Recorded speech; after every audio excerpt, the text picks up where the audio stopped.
जय हिंद दोस्तों। आप सभी विद्यार्थियों का हमारे ऑनलाइन प्लेटफॉर्म टारगेट रिंको में बहुत बहुत स्वागत है।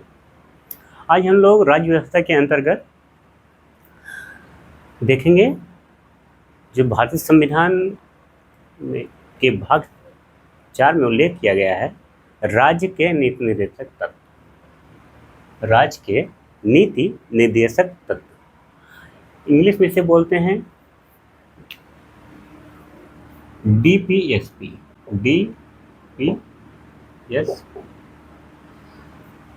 Directive principle of state policy.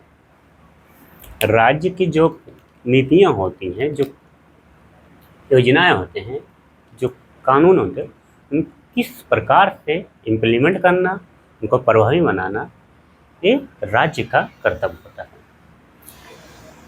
जैसा कि पिछले लेक्चर में हम लोगों ने देखे थे कि फंडामेंटल राइट, मौलिक अधिकार देखे थे, और इसी के उपरांत हम लोग देख रहे हैं राज्य के नीति निर्देशक तत्व। इसमें कुछ बातें हम देख लेते हैं। जैसा कि हमारा ये लेक्चर जो है चल ही रहा है यूपीएसआई का जो बैच, इसको आधार बना के UPSI Uttar Pradesh sub inspector की श्रृंखला चल रही है, जिसमें भारतीय संविधान के अंतर्गत जो टॉपिक आने हैं पाठ्यक्रम में, जो अंकित है प्रकरण, उस प्रकरण का क्रमवार तरीके से हम लोग अध्ययन कर रहे हैं।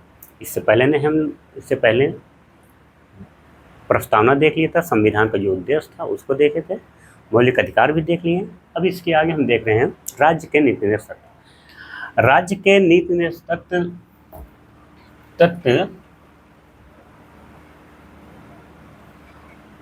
1937 में आयरलैंड का संविधान निर्मित होता है, और भारतीय संविधान के निर्माताओं का जो विचार था, उनका जो उद्देश्य था, वो ये था कि आयरलैंड के संविधान से ये चीज़ें अर्जित की जाए।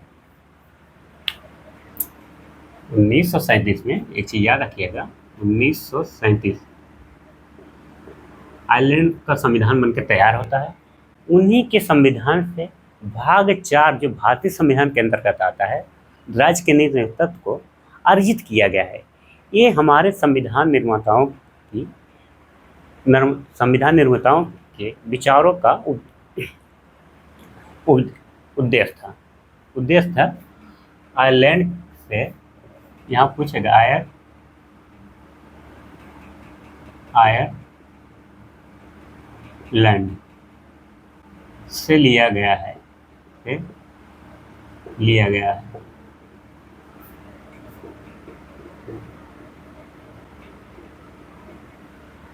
जो DPSP है, DPSP याद रखिएगा, DPSP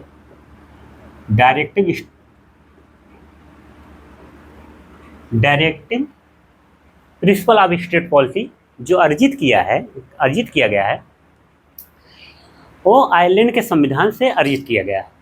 आपसे एग्जाम में पूछता है बार बार, भारतीय संविधान के राज्य के नीति निर्देशक तत्व को किस देश के संविधान से लिया गया है या अर्जित किया गया है। तो आप याद रखना होगा कि आयरलैंड से लिया गया है, आयरलैंड के संविधान से अर्जित किया गया है। और आयरलैंड का जो संविधान है, आयरलैंड के संविधान में जो DPSP है, उसको स्पेन के संविधान से लिया गया है। ये भी पॉइंट याद रखिएगा। अंबेडकर साहब ने राज्य के नीति तत्व को जो नीति निर्देशक तत्व को विशेषता वाला तत्व बताया। क्या? विशेषता वाला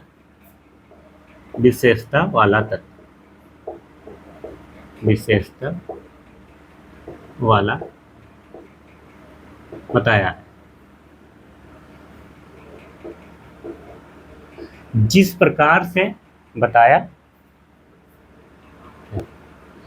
प्रकार से प्रस्तावना मौलिक अधिकार हमारे भारतीय संविधान के दर्शन हैं, ठीक इसी प्रकार से डीपीएसपी भी हमारी भारतीय संविधान का क्या है, दर्शन है। इन्हीं के आगे ग्रेनविल ऑस्टिन, यहाँ लिखते हैं आगे, ग्रेनविल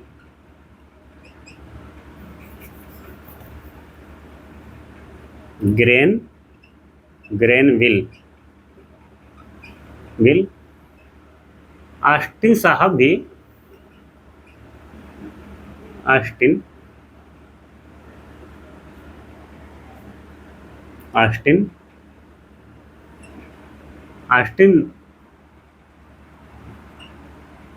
ने भी कहा कि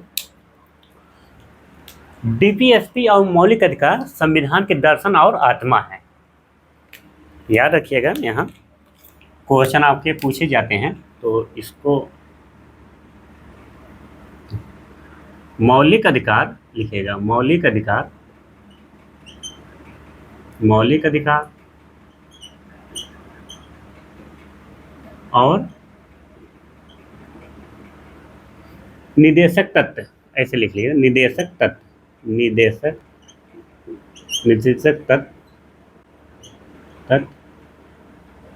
संविधान का दर्शन और आत्मा है। संविधान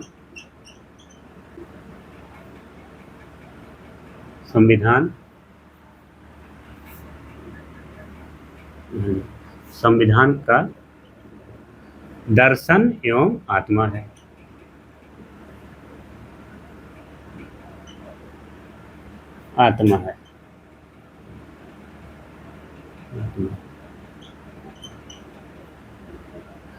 एग्जाम में अक्सर क्वेश्चन यहाँ से पूछे जाते हैं, तो इस चीज़ को आप याद रखिएगा।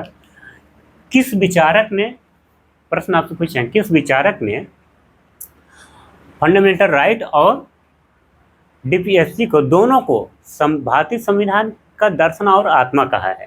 तो आप याद रखिएगा, ग्रेनविल ऑस्टिन ने मौलिक अधिकार और राज्य के नीति निर्णय तत्व को भारतीय संविधान का दर्शन और आत्मा कहा है।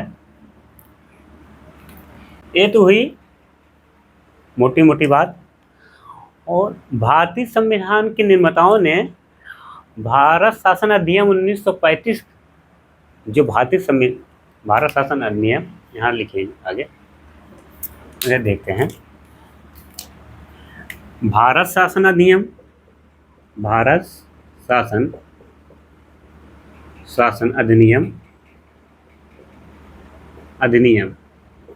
1935 का जो था, 1935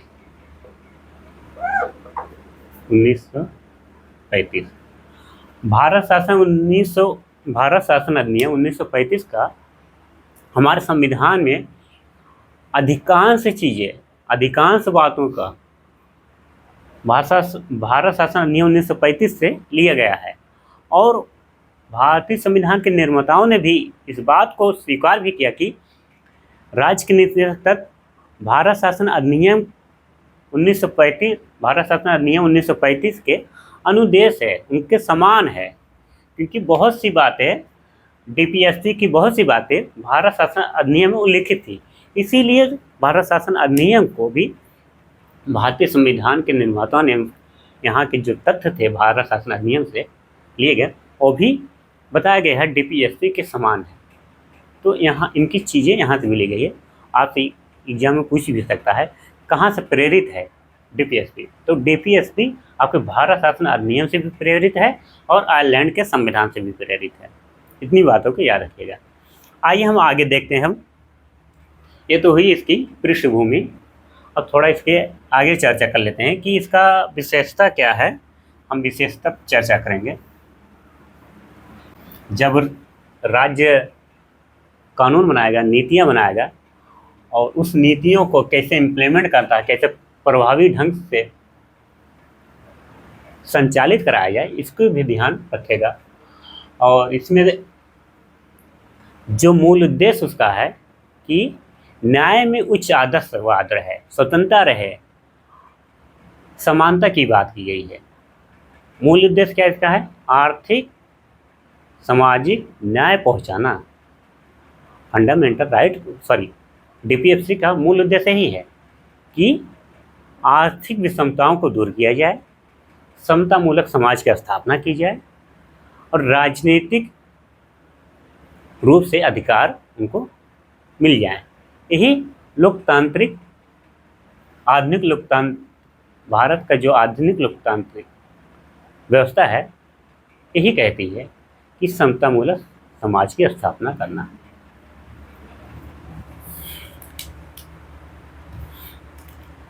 तो विशेषताएं हम देखेंगे, कुछ विशेषता देख लेते हैं। विशेषताएं विशेषता विशेषता में हम देखेंगे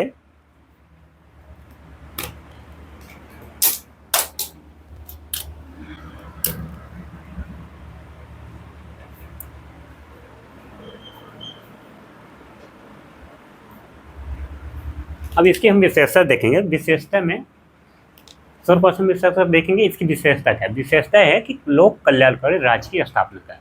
राज्य ऐसे ही स्थापना करना जो लोगों के कल्याण की रहे, जो भी नीतियां बने, जो भी कानून बने जनहित के लिए बने और उस जनहित का प्रयोग जो जनता प्रयोग करे, जो नागरिक प्रयोग करेंगे, नागरिकों के लिए जो प्रयोग करने के लिए जो नीतियां बनाई जाएंगी, जो कानून बनाए जाएंगे तो समतामूलक समाज के लिए बनाए, सभी के लिए एक बने, ये राज्य का कर्तव्य होगा।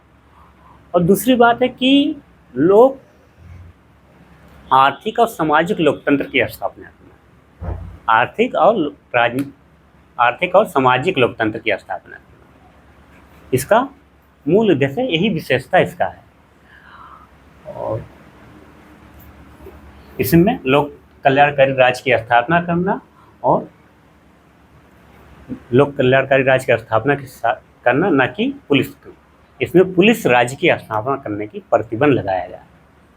ऐसा कोई राज्य की स्थापना नहीं करेंगे पुलिस राज्य, उसमें लोकतांत्रिक राज्य की स्थापना करना होगा, लोक कल्याणकारी राज्य की स्थापना करना होगा। इसमें जो उद्देश्य होगा कि आर्थिक, सामाजिक और राजनीतिक अधिकारों का प्रयोग हो, इन बातों का ध्यान रखेगा, यही इसकी विशेषता है। आइए एक एक करके देखते हैं। तो हम ऐसे करके देख लेते हैं। पहला है लोक कल्याणकारी राज्य की स्थापना। लोक कल्याण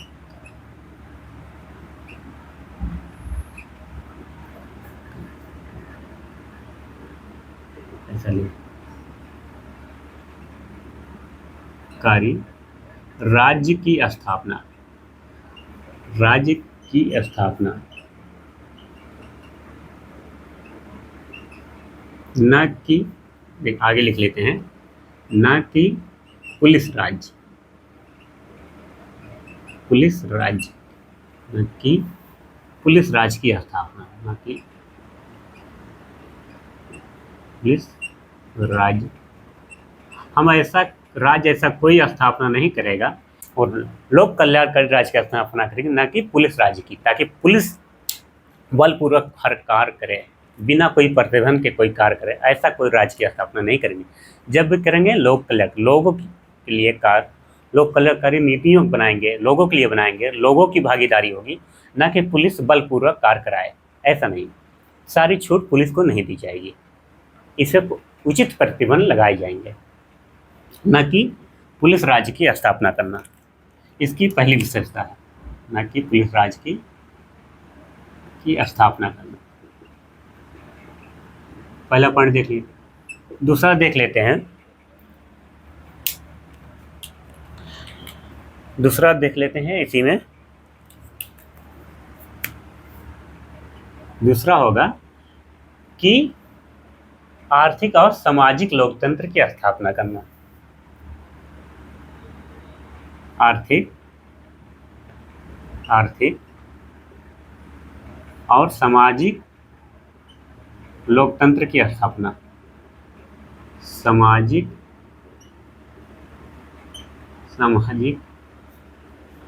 लोकतंत्र की स्थापना,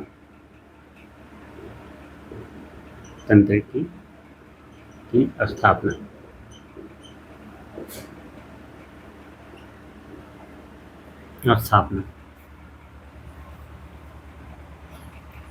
तीसरा इसका देख लेते हैं। डीपीएसपी जो है, जो प्रकृति है डीपीएसपी की, गैर न्याय उचित है।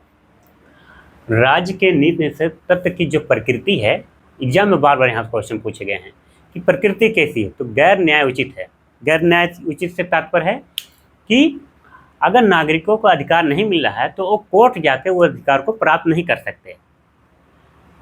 इसमें है कि राज्य, इसमें नागरिकों के विरुद्ध राज्य को अधिकार मिला है। और मौलिक, यहाँ पे एक बात ध्यान रखिए, जो मौलिक अधिकार है, मौलिक अधिकार में है राज्य के विरुद्ध नागरिकों को अधिकार मिला है, और डीपीएसपी में नागरिकों के विरुद्ध राज्य को अधिकार मिला है।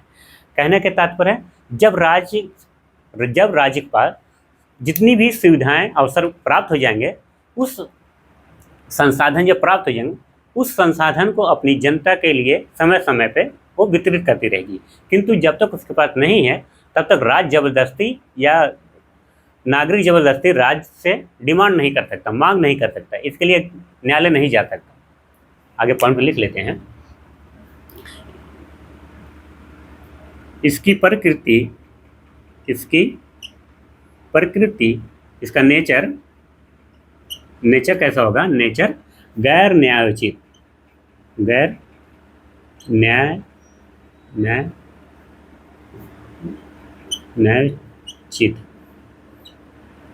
न्यायोचित है। इसकी प्रकृति गैर न्यायोचित है। अब यही बात ध्यान में रखने हैं, गैर प्रकृति कैसी है?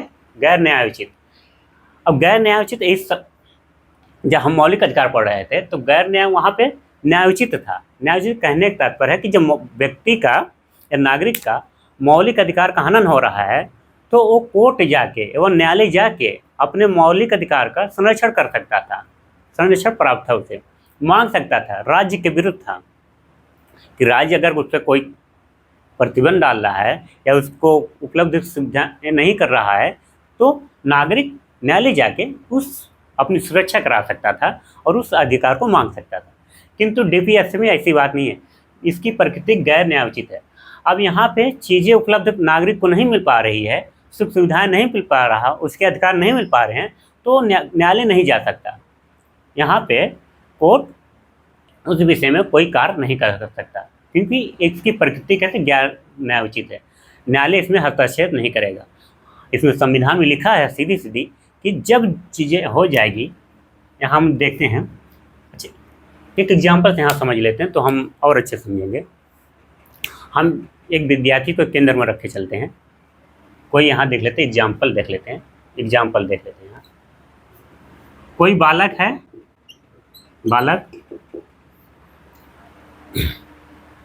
बालक है, उसको पढ़ने लिखने घूमने टहलने के लिए पैसे चाहिए, पैसे की आवश्यकता तो होगी पढ़ाई लिखाई करने के लिए।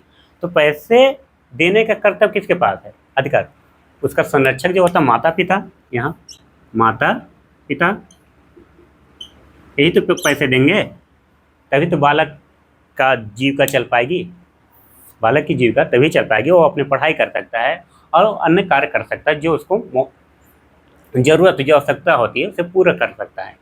तो पिता के दिए गए पैसे से बालक अपनी आवश्यकताओं को पूरी करता है। और ये जरूरी नहीं है, अब पिता चाहे अपने बच्चों को, अपने जो उसका बच्चा है उसे उस सुख सुविधाएं उपलब्ध कराए या नहीं कराए, ये उसके मर्जी पे है, उसके विवेक पे निर्भर करता है। अगर पिता सक्षम है बालक को पैसे देने में तो वो देगा क्योंकि उसका पुत्र है। किंतु अगर पिता सक्षम नहीं है पैसे देने में तो इसको पर ज़बरदस्ती अपने पिता से बालक या उसका पुत्र पैसा नहीं मांग सकता। हाँ, हालांकि जब उस पिता के पास होगा तो पिता स्वतः ही अपने बच्चों को सुख सुविधाएं, जो उसकी आवश्यक चीज़ें हैं, आवश्यक वस्तुएं उसको उपलब्ध कराएगा। यही चीज़ यहाँ पे कहा गई है कि राज्य के पास, यहाँ मान के चलिएगा राज्य यहाँ पिता होगा, ऐसा लिख लीजिएगा, राज्य जो है, राज्य पिता के समान है, पिता और नागरिक जो होगा, नागरिक जो होगा वो बालक के समान होगा, ऐसा समझिएगा। पिता के द्वारा दिया गया पैसा बालक की आवश्यकता को पूरी करता है, लेकिन जरूरी नहीं है कि पिता बालक को समय समय पैसे दें। जब पिता के पास रहेगा तभी देगा। ठीक इसी प्रकार राज्य के पास जब सुविधाएं रहेंगी तो अपने नागरिकों को उपलब्ध कराएगी। अगर राज्य के पास संसाधन नहीं है, सुविधा नहीं है, आय के स्रोत नहीं बन पा रहे हैं, वैकेंसियां निकाल नहीं है, तो नौकरी नहीं देगा। अगर वैकेंसी है तो नौकरी देगा। तो नागरिकों के लिए यही बात कहता है कि राज्य का कर्तव्य है, जब राज्य के पास चीज़ें संसाधन उपलब्ध हो जाएंगे तो अपने नागरिकों को उपलब्ध करा देगा। अगर नहीं कराता है तो ये जो बालक है एक कोर्ट नहीं जा सकता, क्योंकि पिता के विवेक पर निर्भर करता है अपने पुत्र को पैसे देना। ये न्यायालय नहीं जा पाएगा कि पिता पे केस कर दे, तो ऐसा नहीं है, क्योंकि न्यायालय डांट के भगाएगा उसके बालक की, क्योंकि जब पिता पास होगा तभी देगा। और ऐसा नहीं है कि तुम्हें ज़बरदस्ती देगा कि इसके लिए हम न्यायालय नहीं जा सकते। ठीक इसी प्रकार से जब राज्य के पास होगा तो अपने नागरिक को देगा। नागरिक न्यायालय नहीं जा सकता, न्यायालय जाएगा नागरिक तो उसको डांट के भगा दिया जाएगा। तो यही चीज़ें, मूल उद्देश्य इसका कहने का तात्पर्य यही था जो डीपीएसपी का है। आइए अब आगे देख लेते हैं इसके सिद्धांत।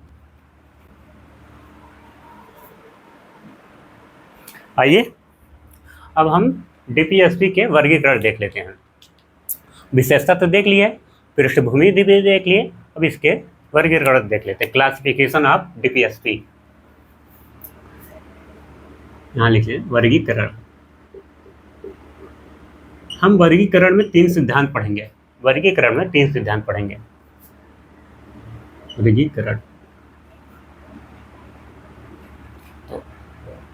सबसे पहले देखेंगे समाजवादी, देखेंगे फिर गांधीवादी, फिर उदारवादी। तो एक एक करके हम देखेंगे यहाँ पे। तो आप लोग धैर्य बना के रखिएगा, चीज़ें समझ में आएगी। समाजवादी, सोशलिस्ट,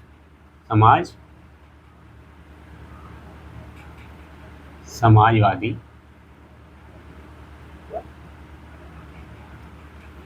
समाजवादी सिद्धांत।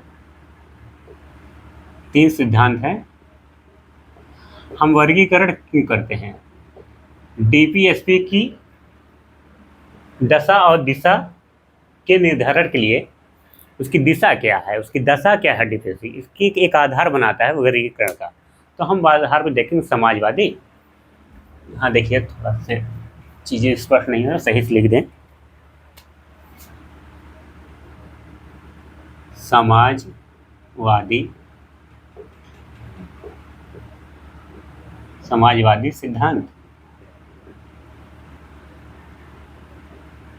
सिद्धांत। अगला देखेंगे गांधीवादी सिद्धांत। गांधीवादी सिद्धांत।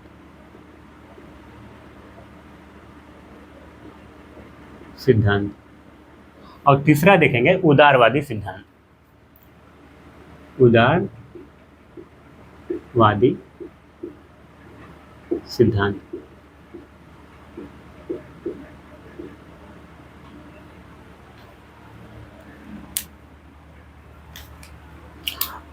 अब हम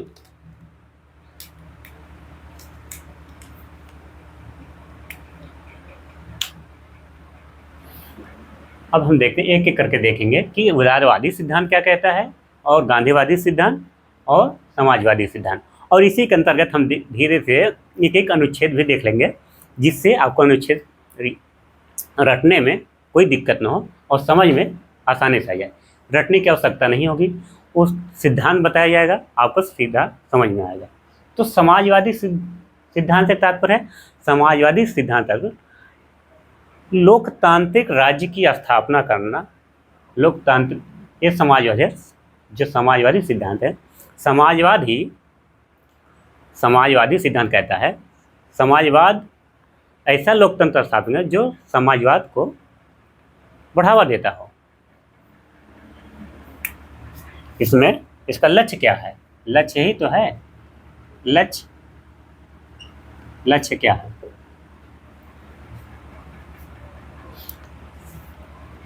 लक्ष्य सामाजिक आर्थिक न्याय की, इसका लक्ष्य ये सामाजिक सिद्धांत का लक्ष्य है सामाजिक और आर्थिक एवं आर्थिक लोकतंत्र की स्थापना, लोकतंत्र की स्थापना स्थापना इसी में लोक कल्याणकारी राज्य की स्थापना करेंगे।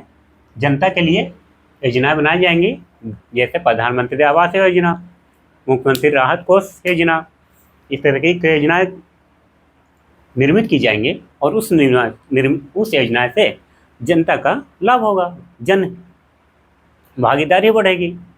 इसीलिए समाजवादी सिद्धांत का उपयोग। समाजवादी सिद्धांत कहता है कि कोई व्यक्ति जाति धर्म के आधार पर भेदभाव न किया, उनको अगर कोई पिछड़ गया हो उसको एक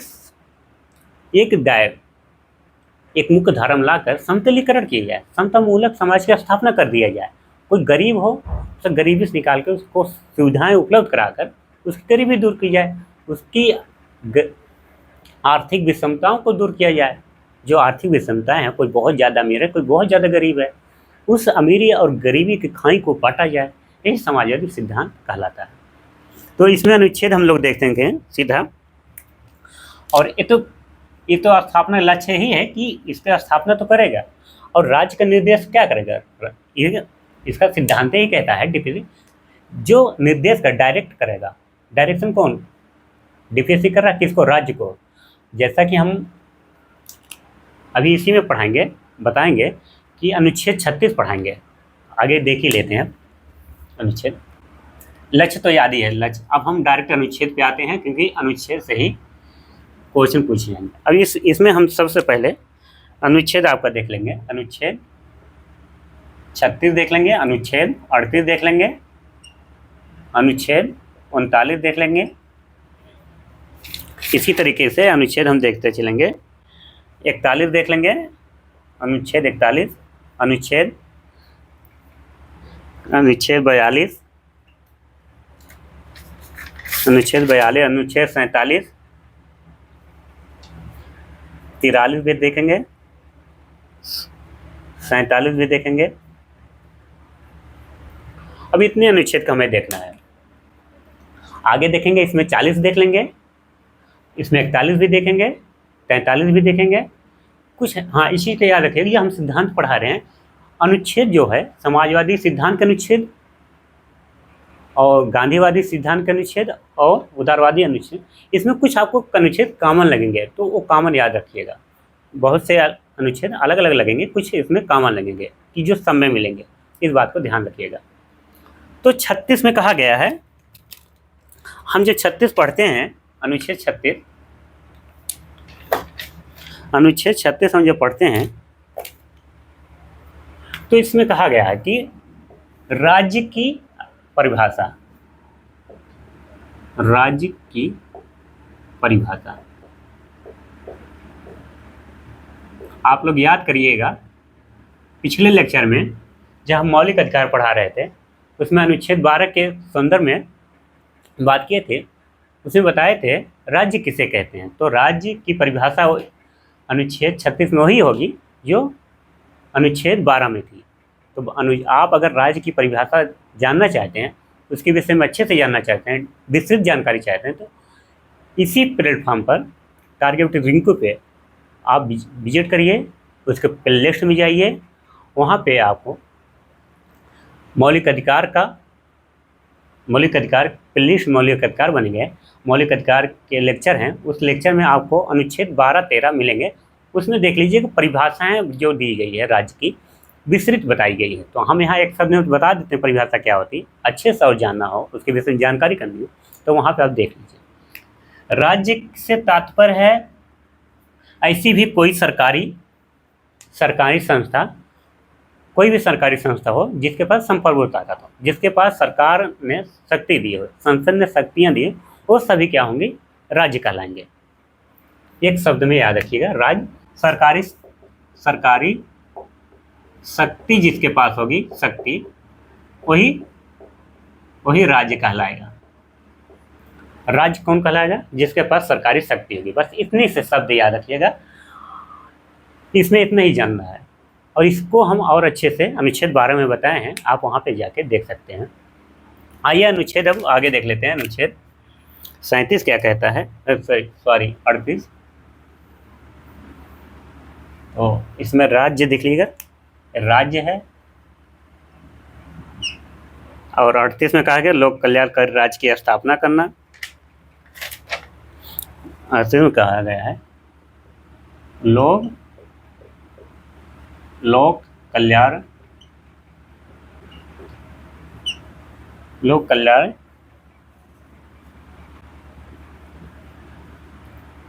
कल्याण की स्थापना सीधा लिख लीजिएगा, इसमें ज़्यादा क्या ये पता। इसको हम विस्तृत करते हैं। लोक कल्याण में सामाजिक, आर्थिक और राजनीतिक आएगा।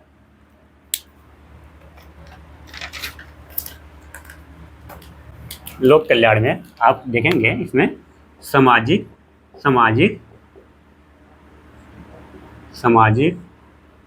आर्थिक और राजनीतिक आएगा।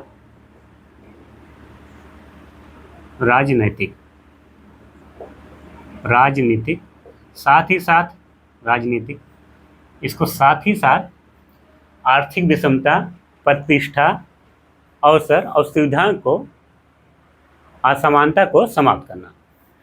जो आय की असमानता,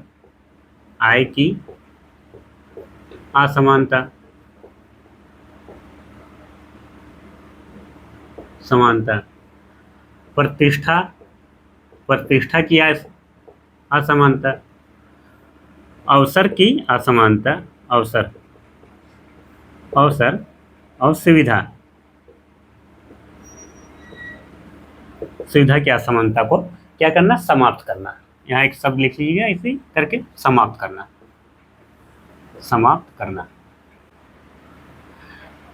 इसमें सामाजिक न्याय हो सके। सामाजिक न्याय में ऊंच नीच की जो खाई है उसको पाटी जाए। गरीबी और आर्थिक रूप से गरीबी और अमीरी की जो लकीरें खींची हैं उस लकीरों को छोटी की जाए, न्यूनतम की जाए।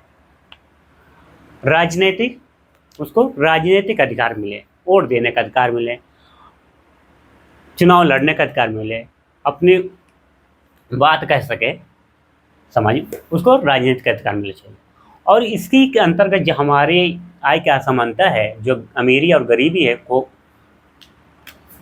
कोई जैसे अडानी अंबानी है, खूब पैसा उनके पास है, एक रिक्शा वाले के पास कुछ भी नहीं है, तो कुछ सुविधाएं अवसर करा के, कुछ सुविधाएं, प्रतिष्ठा की जो अवसर, ऐसा कोई अवसर उपलब्ध कराए जिससे रिक्शा चलाने वाला भी, वो भी पढ़ लिख कर IAS ऑफिसर बन सके, PCS ऑफिसर बन सके, टीचर बन सके। तो सुविधाएं उपलब्ध कराना। जो सुविधाएं वंचित रह गई, असमानता की खाई इतनी लंबी है, उसको पाटने का काम एक करता है। अनुच्छेद 38 यही कहता है। आइए आगे देख लेते हैं।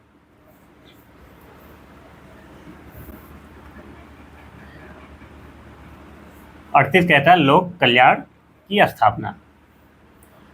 और इसी के आगे देख लेते हैं 39 में क्या आ गया? नागरिकों के हित की सुरक्षा। नागरिकों के हितों की सुरक्षा, हितों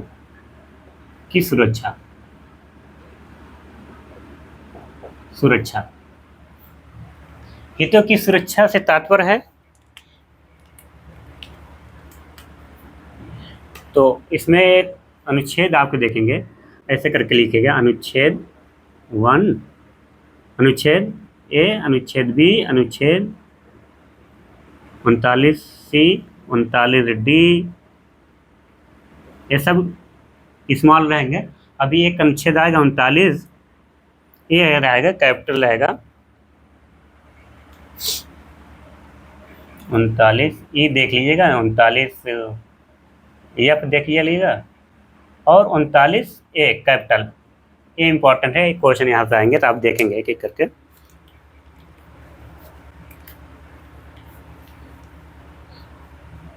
सबसे पहले देखेंगे, इसमें है जीविका उपार्जन। जीविका जीविका जीविका उपार्जन, जीविका उपार्जन उपलब्ध कराना। जीविका उपलब्ध, आप समझ, जीविका उपार्जन से तात्पर्य है कि रोजी रोटी व्यक्ति की लगे, उसके लिए ऐसी व्यवस्था है जिससे वो कमा खा सके। इसी कारण है कि जिससे उसकी जीविका चल सके, जीविका उपार्जन उपलब्ध हो। 39 ये कहता है, 39 भी कहता है कि जो संसाधन होंगे, संसाधन का सामूहिक वितरण, ऐसा लिख लिया, समुचित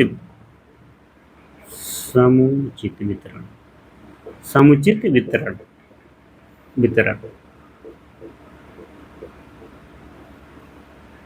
जो भी संसाधन है राज्य के पास वो समान रूप से वितरित किया जाए, बिना किसी धर्म और जात और समुदाय के भेदभाव किए।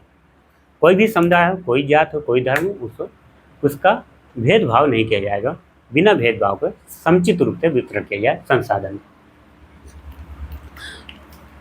और इसमें कहा गया है, और 39 में कहा गया है कि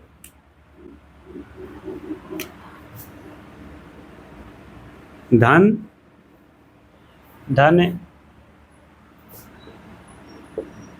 उत्पादन का समकेंद्रण करना,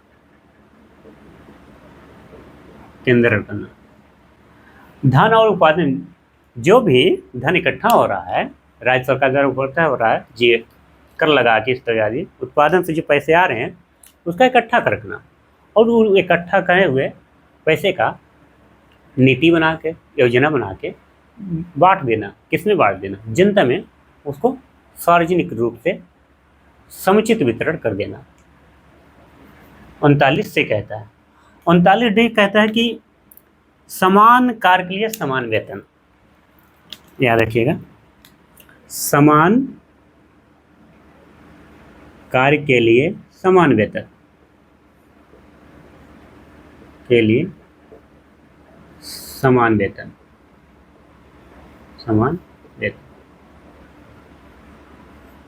यहाँ समान कार्य के लिए समान वेतन से तात्पर्य है, आप ब्रैकेट में डाल लीजिएगा, पुरुष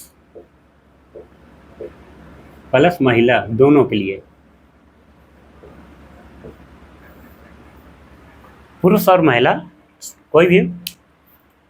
कोई काम है जो सेम काम है, उसी काम को पुरुष करे या महिला करे, दोनों को समान वेतन मिलेगा। ऐसा नहीं है कि पुरुष को ज़्यादा मिल जाए, महिला को कम मिल जाए।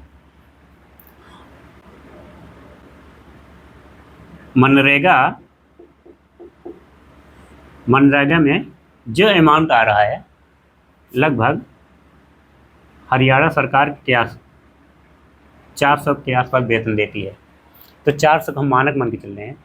मनरेगा में पुरुष और महिला काम कर रही हैं, उसमें 400 वेतन मिल रहा है पुरुष और महिला को। अब ऐसा नहीं है पुरुष को 400 दे दें और महिला को 300 दे दें, तो ऐसा नहीं है। कहा गया है कि सभी को, चाहे महिला हो या पुरुष हो, सभी को 400 रुपया मिलेगा। ये मानक इसका है। इससे कम अगर देते हैं तो आप इसके खिलाफ आप कार्रवाई कर सकता है, राज्य इसके खिलाफ कार्रवाई कर सकता है। अगर उससे महिला या पुरुष के आधार पर भेदभाव किया जाता है, उसके साथ कार्रवाई राज्य कर सकता है। आगे देखते हैं। 39 में कहा गया है, अच्छा अभी बचा है, इसको देख लें। 39 भी है। 39 में है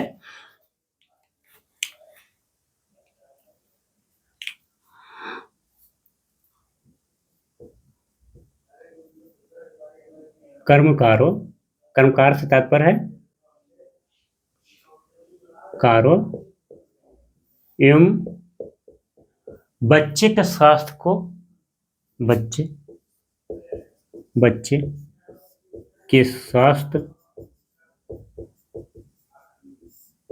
स्वास्थ्य को ध्यान में रख के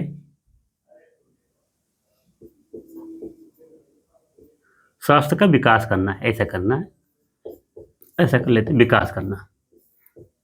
कहने का तात्पर्य है कोई अगर मजदूर है, कोई काम करने वाला कोई बच्चा है, उसका सेहत नहीं सही है, सेहत से तात्पर्य उसको सरकार या राज्य के द्वारा योजना के तहत सुविधाएं उपलब्ध कराएं, जिससे उसकी स्वास्थ्य सही हो सके और स्वास्थ्य कार्य जो क्षमता होगी कार्य करने की, उसी स्वास्थ्य के अनुसार करे जितना उसकी क्षमता है। कोई ज़्यादा कार्य करने से प्रतिबंध लगाया गया है और कहा गया है स्वास्थ्य का ध्यान रख के उसके स्वास्थ्य का विकास किया जाए, वो कुपोषण का शिकार न हो सके, ऐसी व्यवस्था की जाए। एफ में कहा गया है कि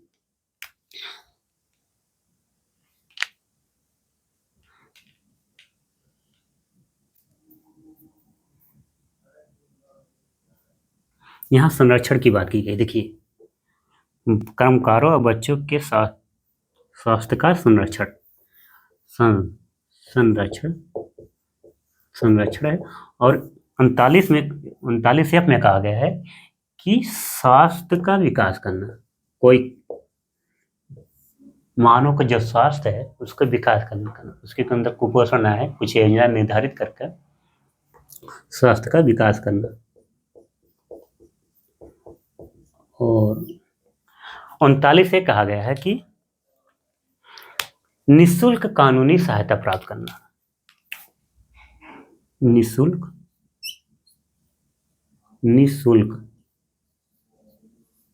कानूनी सहायता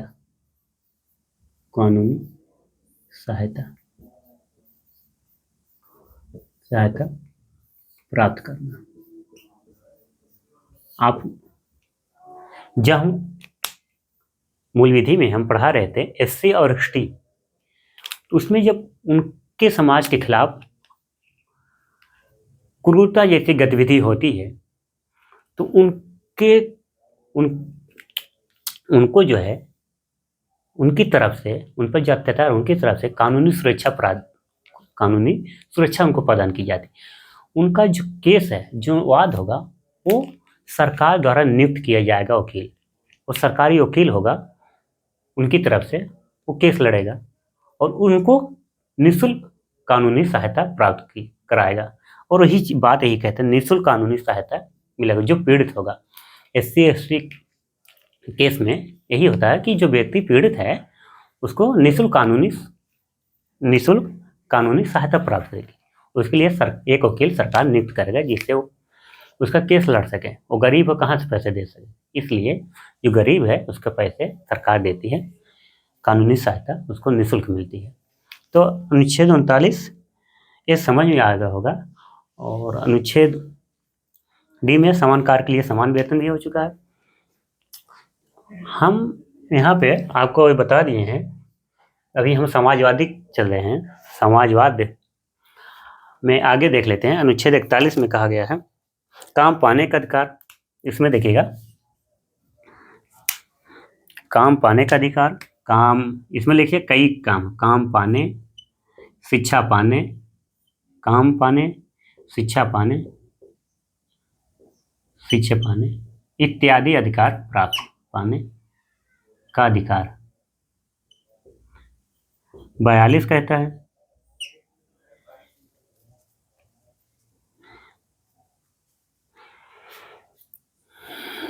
काम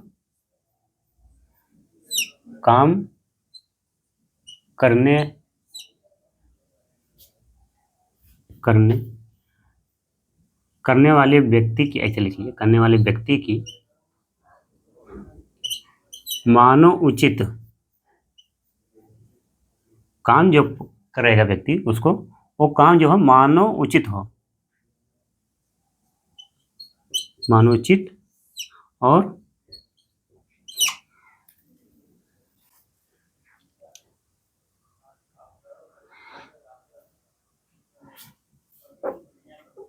मानवोचित दशा का हो, दशा का हो। व्यक्ति जब मजदूरी करता है या कोई कार्य करता है तो उसके कार्य करने का जो क्षमता होगा उसी को अनुच्छेद 42 कहता है कि जो काम उसे मिले, काम जो उसे प्राप्त, उसको मानवोचित काम हो। ऐसा नहीं कि उससे पत्थर तोड़वाइए, खतरनाक कार्य कराइए, तो ऐसा नहीं है। काम करने के तात्पर्य जो मानव के द्वारा सुलभ और उसके शक्ति के अनुसार हो, उसकी दशा के अनुरूप हो, ऐसा ही कार्य प्रदान किया जाएगा, अनुच्छेद 42 कहता है। और 43 में कुटीर उद्योग से संबंधित है। 43 कहता है कुटीर उद्योग। इसमें कहा गया है कुटीर उद्योग से तात्पर्य मछली पालन, गांव में देखते होंगे, उसको बढ़ावा देना, डेयरी इत्यादि को बढ़ावा देना, मुर्गी पालन, इस तरह ये कुटीर उद्योग के अंतर्गत आते हैं। 47 देख लेते हैं। 47 में कहा गया व्यक्ति के जीवन स्तर को ऊंचा करने के लिए अच्छा पौष्टिकाहार हो। व्यक्ति का जीवन जो अच्छा हो सके, उसके लिए खाने पीने की व्यवस्था कैसा हो सके, अच्छी रहे, अच्छे पौष्टिकाहार की बात करता है।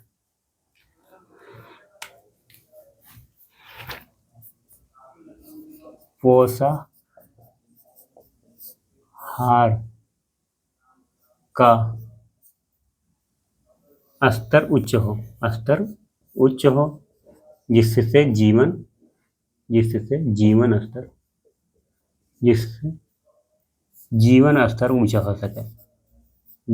स्तर ऊंचा हो सके, जब जीवन स्तर उच्च होगा, मात्र मृत्यु दर में कमी आएगी, लोगों का स्वास्थ्य रहेगा, अधिक दिनों तक जिएंगे, कुपोषण का शिकार नहीं रहेंगे, अच्छे खान पान की व्यवस्था से होगा, व्यक्ति के जीवन जो उच्च क्वालिटी का होगा। तो समाजवादी सिद्धांत तो हम लोग देख लिए। आपको अनुच्छेद याद रखेंगे, ये अनुच्छेद हैं, इसको एक बार देख लीजिए अच्छे से, कौन कौन से अनुच्छेद हैं।